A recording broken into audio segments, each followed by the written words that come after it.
On December 14, 1931, a 21-year-old fighter pilot named Douglas Bader did something that would cost him nearly everything. He accepted a dare. It was a cold morning at Woodley Aerodrome near Reading, England. Bader was standing in the clubhouse with two fellow pilots drinking coffee when they started laughing at him. They had heard he'd performed aerobatics at an air show in Hendon. Impressive stuff, dangerous stuff. They wanted to see it for themselves. Bader was reluctant at first, but reluctance has never been the mark of men who change history. He took off in a Bristol Bulldog biplane, a small single-seat fighter. His commanding officer had given him strict orders: no aerobatics below 2,000 feet, no low-altitude stunts. It was a safety regulation born from hard lessons learned in aviation's early years. Bader ignored it. He banked the biplane steeply, turned back toward the aerodrome, and started a low run across the field. He was going to show those pilots something unforgettable. What happened next changed everything. The Bulldog rolled to the right. The nose dropped. Bader fought the stick, trying to recover, but the plane was already lost. The left wingtip hit the grass at high speed. The aircraft cartwheeled. The Bulldog disintegrated into twisted metal, canvas, and wood. When they pulled Bader from the wreckage, both his legs were crushed beyond repair. The damage was too severe. There was no saving them. The doctors amputated one leg above the knee, the other below the knee. Then they told him what his life would be. The doctors said Douglas Bader would never walk again, not without a stick, not without help. His flying career was over. His life as he had known it was finished. He was 21 years old. What they didn't know was that they were talking to a man who had never accepted a limit in his life, and he wasn't about to start. To understand Douglas Bader, you have to understand the man he was before he ever climbed into a cockpit. He was born on February 21st, 1910, into a family of military men. His father was a colonel. The expectation was clear: Bader would be a soldier. But Bader was something else entirely. He attended Cranwell, the Royal Air Force's premier military academy. He was brilliant, not in the way of the scholars who kept their heads in books, but in the way of men who seemed to understand instinctively how to lead, how to inspire, how to refuse defeat. He was also impossible. Bader was constantly in trouble, speeding on his motorcycle, flouting minor regulations, treating the rules like gentle suggestions rather than commands. He was threatened with dismissal more than once, but every time the academy was about to throw him out, Bader would somehow transform. He'd focus, he'd excel, and then he'd graduate at the top of his class. When he got his flying wings, everyone around him knew they were witnessing something extraordinary. Bader wasn't just a natural pilot, he was a natural warrior. He understood aerial tactics instinctively. He could make an aircraft do things other pilots couldn't, and he had no fear. That lack of fear was going to define his entire life. When Bader arrived at Roehampton Hospital, one of England's leading centres for artificial limbs, the doctors fitted him with metal prosthetics. They were heavy, crude by modern standards. They rubbed against his stumps. They caused incredible pain. The doctors told him to accept his fate, to adjust to a life of limited mobility, to find work that didn't require him to be on his feet, to move on. Bader fell many times learning to walk on those metal legs. The falls were brutal, the pain was unimaginable, the frustration of being trapped in a body that wouldn't obey his commands drove him to the edge of despair. But something changed in his mind during those early falls. With each one, instead of accepting defeat, Bader got angry.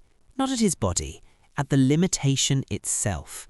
He refused to use a cane, refused to accept the limitations the doctors prescribed, refused to believe that amputated legs meant a diminished life.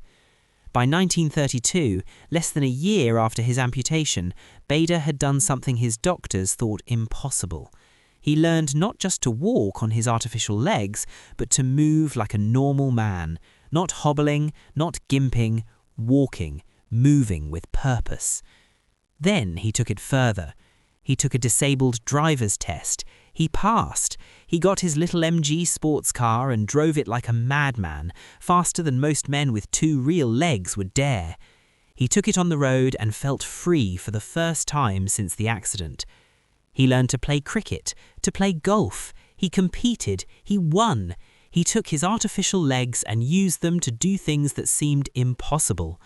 In 1938, he even entered a military piping competition and placed second, the only Englishman among the contestants. But none of this was what he really wanted. What Bader wanted was his wings back. In 1935, when the RAF announced it would be expanding, Bader saw his opening. He applied to rejoin. He begged to be allowed to fly again. The Air Ministry looked at his medical file, saw the amputations, and said no, impossible, too risky. A disabled pilot flying combat aircraft, unthinkable. For Bader, that no was just another limit to overcome. He waited. He applied again. He used every connection he had. He lobbied everyone he could reach. He refused to accept the Air Ministry's verdict. Then, in September 1939, war came. Germany invaded Poland. Britain declared war on Nazi Germany. The RAF suddenly needed every qualified pilot it could get. Bader was called for a flight test, one chance to prove that despite his amputations, he could still fly at combat level. The Air Ministry would allow him to demonstrate his skills. If he passed, they might consider letting him fly. Bader knew what this meant. This was his last chance, his last opportunity to prove that the doctors had been wrong, that his limitations were not real, that a man with 2 artificial legs could be a warrior. On the 27th of November 1939, Douglas Bader climbed into an Avro Tutor biplane for a solo flight. It was his first flight in nearly 8 years, his first time in a cockpit since the accident that had taken his legs. The moment he was airborne, 8 years of frustration and determination came together. He couldn't resist. Once he was in the circuit, alone with no one watching, Bader rolled the biplane upside down at 600 feet, the same maneuver that had cost him his legs nearly a decade earlier. The aircraft responded perfectly. Bader had complete control, and as he rolled the plane over, inverted at a low altitude, something crystallized inside him. He wasn't disabled. He was free. When he landed, he had his answer. The Air Ministry had its answer too. They tested him medically. The results were clear. Bader was fit for combat duty. The RAF reinstatement process began. Bader underwent a refresher course on modern fighter aircraft. He trained on the North American Harvard, the Avro Tutor, the Fairey Battle, the Miles Master, all the steps that led to the final stage. Finally, in early 1940, he was assigned to No. 19 Squadron at RAF Duxford, and they gave him what he had been dreaming about for 9 years, a Supermarine Spitfire. When Bader first saw the Spitfire, he was speechless. Later, he would write about it in his log. Here was the aeroplane par excellence, in fact, the aeroplane of one's dreams. The Spitfire was the most advanced fighter aircraft in the world at that moment. 8.303 machine guns, powerful Rolls-Royce Merlin engine, responsive controls that rewarded aggressive flying. It was an extension of the pilot's will. For Douglas Bader, it was paradise. For the first few months of 1940, Bader trained, learned his new aircraft, and waited. The war was happening across the Channel in France, but the RAF was focused on preparation. That changed in May. The German Wehrmacht invaded France, Luxembourg, Belgium, and the Netherlands with overwhelming force. The British Expeditionary Force was pushed back toward the coast. By the end of May, the BEF was trapped on the beaches at Dunkirk with no way out. The RAF was tasked with one desperate mission: provide air cover while the Navy and a fleet of civilian boats evacuated 300,000 British and French soldiers from those beaches. If the Luftwaffe gained air supremacy over Dunkirk, the evacuation would fail. The soldiers would be slaughtered. Bader flew his first combat mission on June 1, 1940. At 30 years old, he had been waiting nearly a decade for this moment. His unit was tasked with providing fighter cover over the evacuation beaches. The Spitfires would patrol at altitude and intercept German fighters attempting to reach the transports. Bader led his section of fighters across the channel.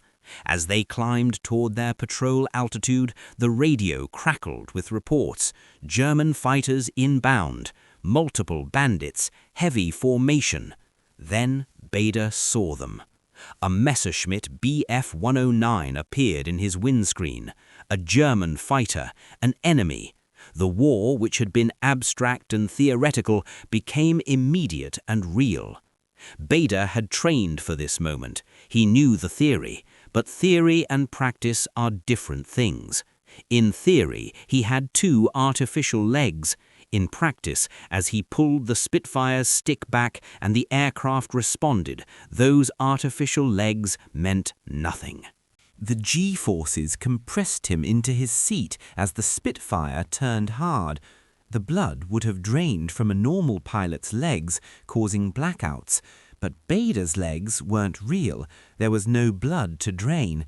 And that's when the doctor's early fears became Bader's advantage. The Messerschmitt couldn't turn as tightly. Bader lined up his guns and fired. The 8.303 machine guns hammered. Tracer rounds crossed the sky. The Bf 109 was hit. Smoke poured from its engine. Bader had his first kill. The Messerschmitt went down in flames over the channel. He also damaged a Messerschmitt 110 the same day. Over the next month, as the Dunkirk evacuation continued, Bader flew multiple missions. He damaged enemy aircraft. He learned the rhythm of combat. He understood, viscerally, what it meant to be in a fight where the stakes were life and death. By the time Dunkirk fell and the evacuation was complete, Bader had proven something that everyone doubted. A man with 2 artificial legs could not only fly a Spitfire, but could fly it in combat and win. But his real test was still coming. In July 1940, Hitler began preparing Operation Sea Lion, a full-scale invasion of Great Britain. German bombers would destroy the RAF. German fighters would gain air supremacy. Then the Wehrmacht would cross the Channel and conquer Britain. The only thing that could stop them was the RAF. The Battle of Britain was the first air battle in history where control of the skies would decide the outcome of a war. German bombers came in massive formations, 30, 40, 50 aircraft at a time. They were escorted by fighters. The RAF had to intercept them, shoot down the fighters, and stop the bombers from reaching their targets in London and other cities. It was attrition warfare. Whoever lost fewer pilots and aircraft would win. Bader was transferred to No. 242 Squadron at Duxford, where he was made a flight commander. He flew multiple sorties per day, often 3 or 4. Each time he climbed into his Spitfire with artificial legs, engaged German fighters, and either shot them down or forced them to break off. On September 15, 1940, what would later be called Battle of Britain Day, Bader flew several missions. The German Air Force threw everything it had at southern England, hundreds of bombers, hundreds of fighters. During one mission, Bader damaged a Dornier Do-17 bomber and a Junkers U-88. In the afternoon, he flew again and shot down another Dornier. That single day summed up what made Bader extraordinary. While other pilots were taking breaks between missions, resting, trying to recover, Bader was volunteering for more. Every time his squadron was called to scramble, he was there. Every formation heading toward the enemy, Bader led it. By September 27th, he had shot down a Messerschmitt 109. By October, the score was staggering.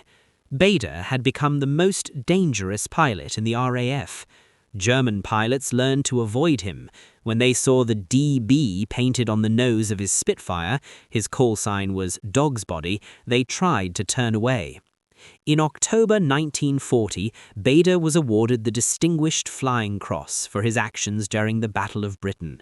By December, he had been promoted to flight lieutenant. His score had reached 20 confirmed kills, with numerous probables and damaged aircraft. The newspapers called him a hero. The RAF recognized him as one of their finest combat pilots. The German High Command knew his name. But Bader was just getting started. In March 1941, Bader was promoted to acting wing commander. He became one of the RAF's first wing leaders, commanding 3 entire squadrons of Spitfires and Hurricanes. He was given the privilege of having his initials painted on his fighter. DB adorned the nose in bright letters. He was 31 years old. He was missing both legs. He was leading the most aggressive air operations the RAF had yet attempted. Bader's tactics were revolutionary. Other pilots were content to wait for German fighters to appear. Bader took the fight to them. He led sweeps and escort missions over occupied France.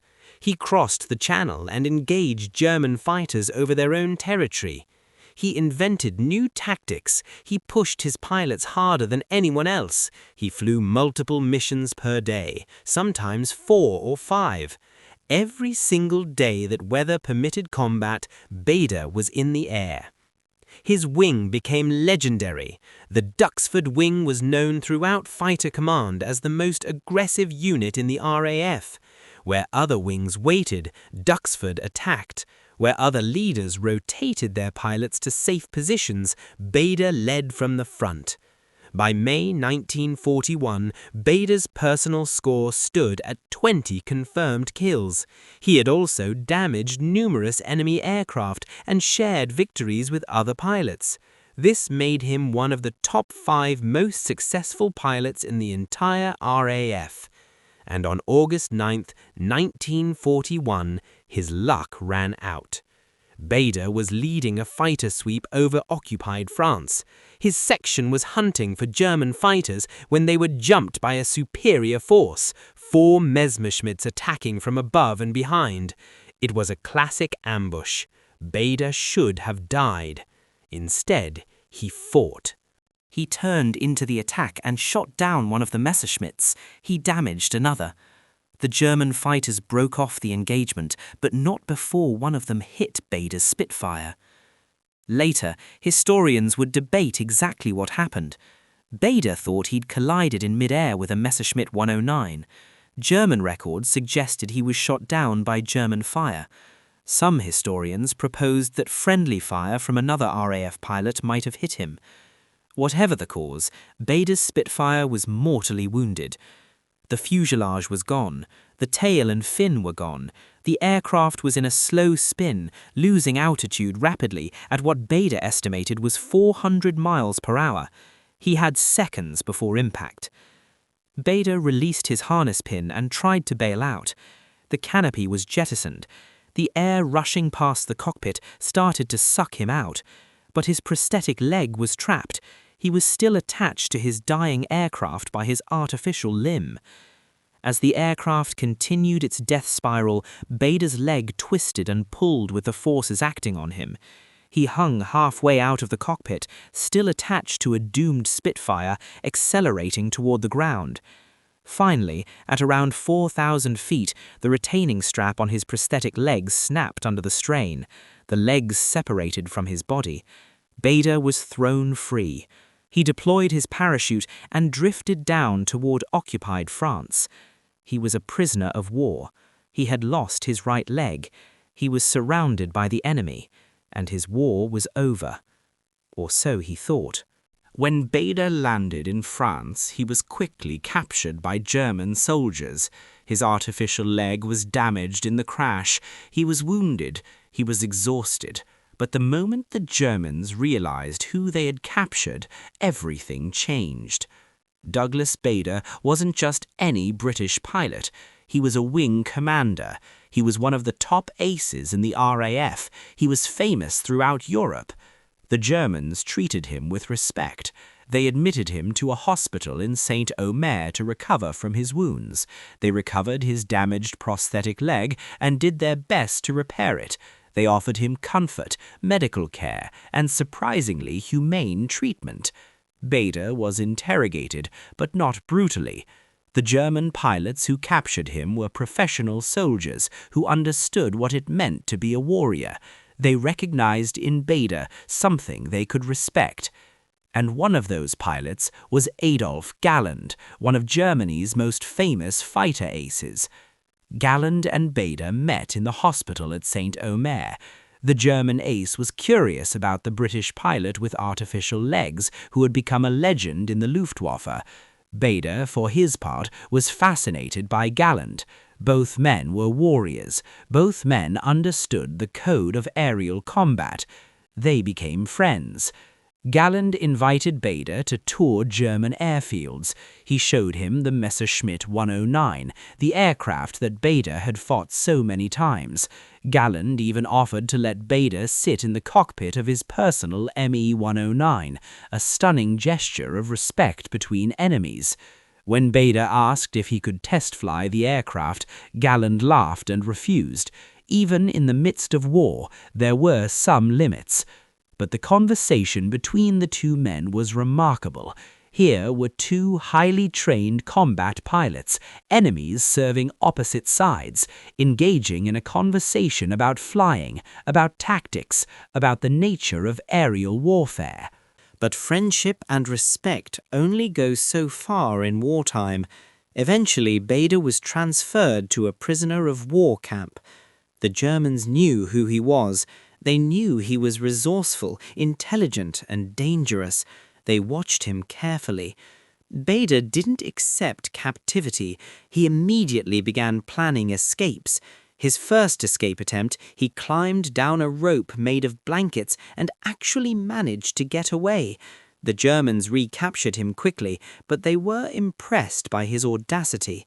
He was transferred from camp to camp, escaped, was recaptured, escaped again. The Germans grew increasingly frustrated with this one-legged British officer who refused to accept that he was a prisoner. Finally, after multiple escape attempts, the Germans made a decision. Bader was too dangerous for a regular POW camp. They needed to send him somewhere from which escape was impossible. Bader was sent to Colditz Castle, a medieval fortress in Saxony that had been converted into a prison for the most dangerous Allied officers. The castle sat on a high cliff overlooking a river. The walls were centuries old and seemed impenetrable. Guards patrolled constantly. Escape seemed literally impossible. It was the perfect place to hold Douglas Bader. But imprisonment, even in an inescapable fortress, was not something Bader accepted quietly. He couldn't escape, the fortress truly was impregnable, but he could make life miserable for the guards. There's a famous story from Colditz that perfectly captures Bader's spirit. One day, the guards ordered all prisoners to fall in for a formation count. It was a daily routine. The guards would line up all prisoners and count them, then march them away. Bader refused to go. The German commandant was furious. He sent guards to Bader's room. They ordered him out. Bader refused. "My feet would get cold in the snow," he told them. "If you want to count me, come to my room and do it." The guards were stunned. A prisoner was defying a direct order from the German command structure. This wasn't supposed to happen. But one of the guards drew his pistol and threatened Bader with immediate execution. Bader changed his mind and went to the formation. But the point had been made. Even in Colditz, even as a prisoner, even with a German pistol pointed at his head, Douglas Bader refused to be broken. Throughout his time at Colditz, Bader was mentioned in dispatches for his efforts to maintain prisoner morale and his resistance to German authority. He organized activities, he defied rules, he kept the spirit of resistance alive in the castle. Finally, in April 1945, as the American army advanced deeper into Germany, Colditz Castle was liberated. Bader had been a prisoner of war for nearly 4 years. He was 35 years old. He had spent the war as a captain with the greatest fighter pilots in the world. He had survived torture, captivity, and imprisonment in a medieval fortress. But when the American soldiers arrived, Bader did something remarkable. He asked the American commander when he could rejoin the fighting. The Americans told him the war in Europe would be over in weeks. His fighting was done. He had done enough. Bader wasn't satisfied with that answer. He had spent nearly 4 years as a prisoner. He wanted to get back in a cockpit and finish what he started. But it wasn't meant to be. When the war in Europe ended in May 1945, Douglas Bader was repatriated to Britain. He had been a prisoner of war since August 1941. He had not flown a combat mission in nearly 4 years. He had lost not one prosthetic leg during his bailout, but also faced injuries that would plague him for the rest of his life. The British public treated him as a hero. The newspapers wrote about him. The RAF recognized his extraordinary service. In 1946, he was formally promoted to group captain and received numerous decorations for his service during the war. His final score was 22 confirmed aerial victories, with numerous probable kills and damaged aircraft. This made him one of the top 5 most successful RAF pilots of the entire war.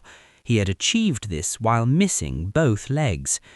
But what made Bader truly extraordinary wasn't just his combat record, it was what he represented. After the war, Bader became an ambassador for the disabled. He traveled, gave speeches, and showed the world that disability did not mean helplessness. He proved that a man with artificial legs could not just survive, but could excel, could fight, could lead, could inspire. He worked as a pilot and aviation executive after his discharge. He learned to drive racing cars. He played golf at a competitive level. He lived a full, active life. He married and had children. He became a figure of strength and inspiration to millions. In 1956, he was knighted for his services to the disabled community. He became Sir Douglas Bader. The boy who had crashed his aircraft in 1931 and lost his legs had become a legend, not just for his wartime heroism, but for his refusal to accept limitations. When he was asked years later how his artificial legs had helped him become a better pilot, Bader explained the science. The G-forces in high-speed aerial maneuvers would normally cause blood to drain from pilots' legs, leading to blackouts. With artificial legs, there was no blood to drain. Bader could turn his Spitfire more sharply, pull higher G-forces, and remain conscious longer than pilots with natural legs. But that explanation, as accurate as it was, missed the larger truth. Bader wasn't a great pilot because he had artificial legs. He was a great pilot because he had the will of a man who refused to accept limits. In interviews near the end of his life, Bader was asked what motivated him to keep fighting, to keep refusing defeat, to keep pushing beyond what people said was possible. His answer was simple. I simply made up my mind that whatever happens, happens. I came back from a completely hopeless condition, apparently hopeless. The doctors didn't think I'd ever walk again. Well, I'll show you. That phrase, "I'll show you," defined everything Douglas Bader did. When the doctors said he'd never walk again, he walked. When the RAF said he couldn't fly, he flew. When the Germans captured him, he tried to escape. When he was imprisoned in an inescapable fortress, he fought back. He never accepted no. He never accepted impossible. He never accepted limits. Sir Douglas Bader died on September 5, 1982, at the age of 72. He had outlived the war by nearly 40 years. He had spent those decades showing the world what a disabled person could accomplish. The doctors said Douglas Bader would never walk again. They were wrong. They said a man with artificial legs couldn't pilot a fighter aircraft. They were wrong. They said he would become a cautionary tale, a man whose ambitions exceeded his abilities, who crashed and burned. They were so profoundly wrong. Douglas Bader wasn't disabled. He was determined. He wasn't limited. He was legendary. And the most remarkable part of his story isn't that he flew 50 combat missions with artificial legs. It's that he refused to believe that the artificial legs mattered at all. He climbed into his Spitfire and fought the Luftwaffe like a man with 2 real legs. He led his squadron. He dominated the skies. He shot down enemy aircraft and came home to fight again. And when they told him he'd paid enough, had sacrificed enough, had done enough, he wanted to do more. That's not disability. That's the human spirit refusing to be broken.